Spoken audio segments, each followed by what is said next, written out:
Hi, welcome to the National Critics' Choice, and today we have a special guest with us. His name is Bryant.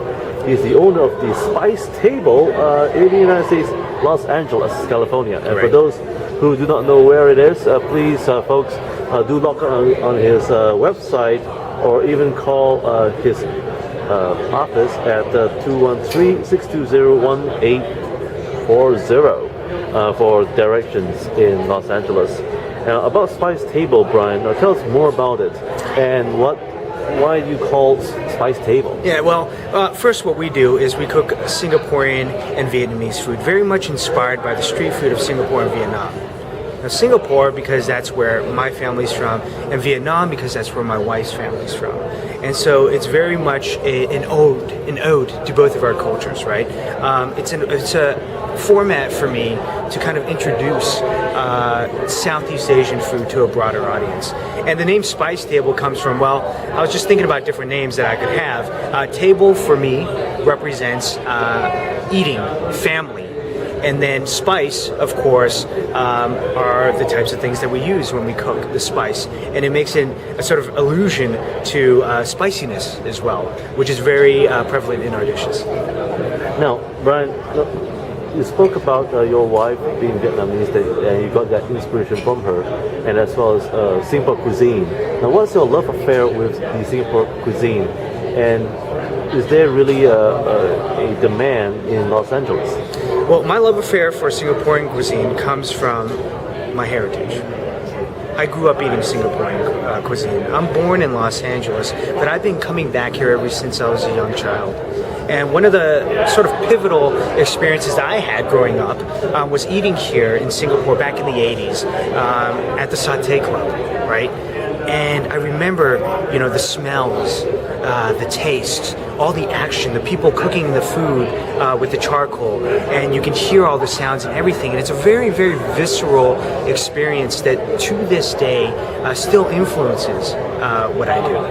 And so, speaking about Singaporean cuisine, have you ever introduced the durian to the U.S. public? I mean, how do they feel about it? Well, I haven't yet. But I'm thinking of doing a durian soft serve ice cream, and we'll see how that turns out. Yeah. Okay. And so, what would be the key dish that you recommend for those who are going to be visiting the Spice Table for the first time? Well, there's a number of dishes, but there is one particular dish that I personally love, and it's a little bit more Vietnamese influenced, and it is a grilled pig's tail. And so what we do is you take the pig's tail, and it's influenced by a Vietnamese sausage called nem nướng.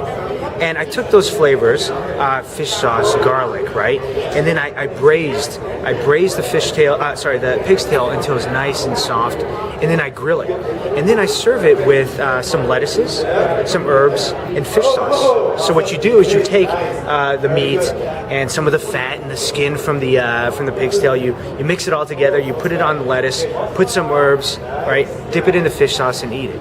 And the beauty of the dish is that you take something that is inherently very rich and you lighten it up because you have some of the lettuces and the herbs. And to me, that is kind of representative of what we do at the Spice Table. Is we take something, an influence of something that is very traditional like the nem nướng, and then change it a little bit, right? At the same time, a lot of what we do are dishes that are very traditional. So we have very traditional dishes and then those that are just sort of influenced by Singapore and Vietnam.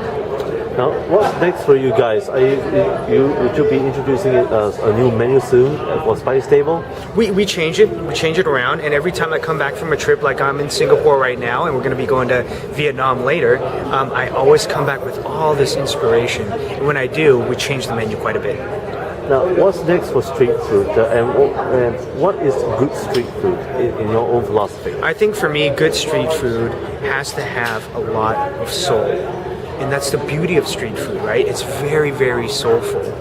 The future of street food, and maybe speaking specifically about Singapore, I am concerned about because you have the older generation, the younger generation's not taking up their reins. They're not going into cooking street food, and that's a concern.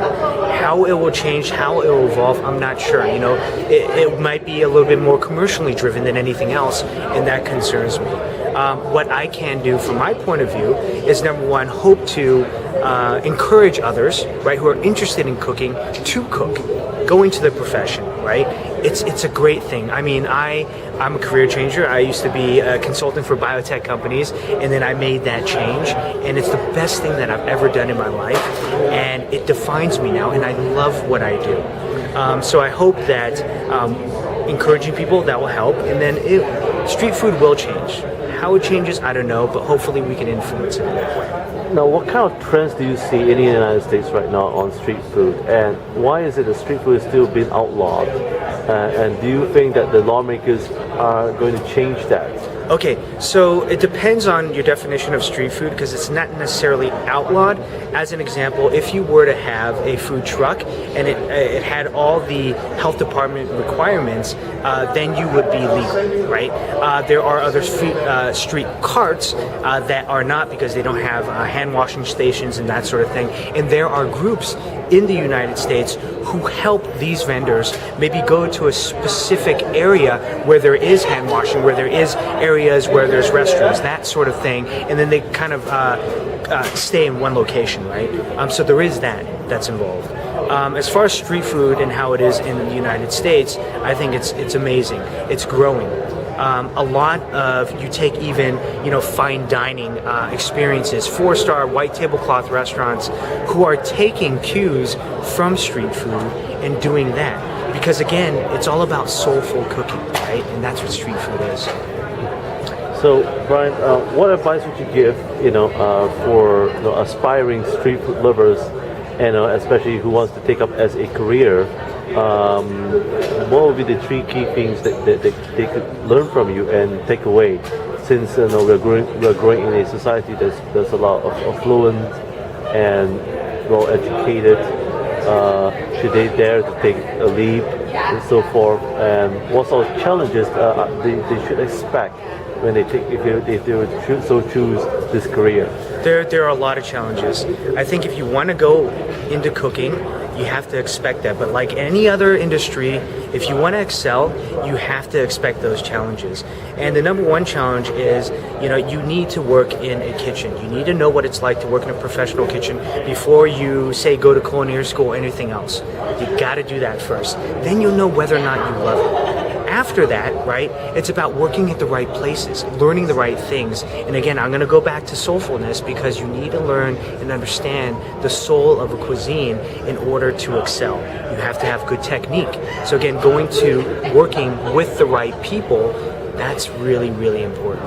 Now, is social media playing a very important part for street food, industry? Because it seems that social media is taking a real impact, especially those who want to locate where they can get the best street food around in town, in LA or in Singapore or Malaysia or anywhere in the world. I can speak specifically to Los Angeles, and I'm talking about the Kogi truck, Roy Choi's place, and he has a number of trucks, I believe. But it was, I believe, instrumental to their success, and they were pioneers in what they did with social media. No one had ever seen anything like that before, and the way they were able to embrace it and utilize it, and how culture, people on the streets, people who were hungry, how they embraced it was amazing. And so I think it's very important the way social media plays out with street food in general, and I think it's important for other restaurants as well, right?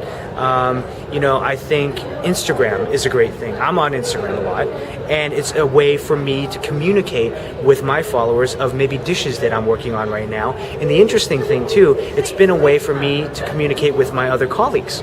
So other chefs, we've been able to communicate with each other through our Instagram photos. Now, about Spice Table, right now we would like to come back to that spot again. That is, what's the target audience for Spice Table, and what are your 3 key success of bringing Spice Table to what it is today, and what lessons have you learned in setting up this business?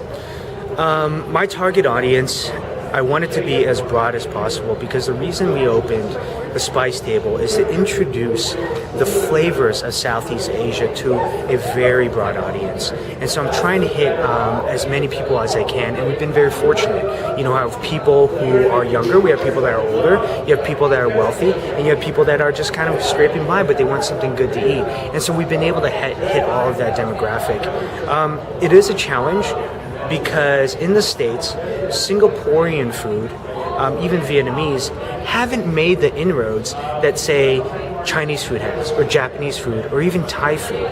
So the challenge is, how do you introduce these flavors to an audience who have never had it before, right? And to do it in a very honest, respectful way, it's difficult.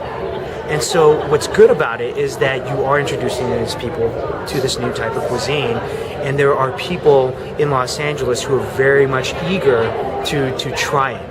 And hopefully that inspires them to come to Singapore, to come to Vietnam. And if they do that, then I think I've done something right. And how can our viewers, catch up with you guys? Do you guys have a Facebook? Or? Yes, my Twitter account is at BNChef, and then also my Instagram account is at BNChef as well. Once again, Brian, thank you for joining us here at the National Critics' Choice. And folks, thank you for joining me. I'm Robin Stienberg at the National Critics' Choice. Have a good week ahead.